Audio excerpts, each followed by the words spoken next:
I'm going to take a reasonably brief call on this bill because I think most of the things that I wanted to contribute have already been contributed by other members, and I won't take up the House's time repeating those.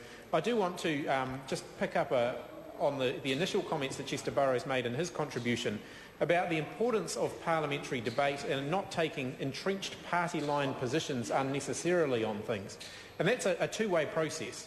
And I think one of the things that I was heartened by last night, being involved in this particular debate, was that the Minister did come down to the House, did take calls and did actually listen carefully to the debate and engage in that. And I think we often see situations in this House, and it's something I'm sure that the current government would say happened under the last government, as well as under this one, where ministers don't actually engage in the committee stage of a debate, sit there, try and push things through as fast as they can. And I actually think if we go back to the principle of what are we doing here, why are we here, what is our role here, the purpose of the committee stage debate is where we can go through a bill line by line, where every party in Parliament can speak on it, even if they're not on the select committee that considered it. That is where amendments like this can be considered and really argued and thrashed out. I think we saw that happening last night with this bill, and I welcome the government's contribution to that debate and the willingness of the Minister to come down and speak.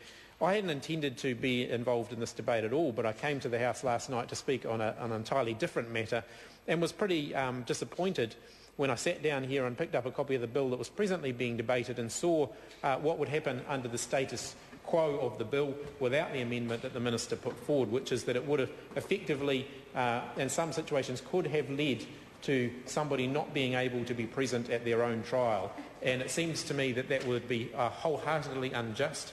I want to congratulate all of the members who took part in the debate, particularly the leadership of Leanne Dalziel, David Parker and Simon Power in negotiating the compromise agreement that was reached. Also, I know the Green Party took a particularly strong position and spent some time, I think,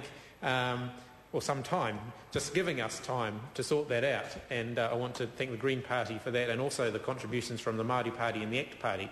It's relatively unusual for parties to all work together in the collaborative manner that we did last night, and I think that's actually quite sad.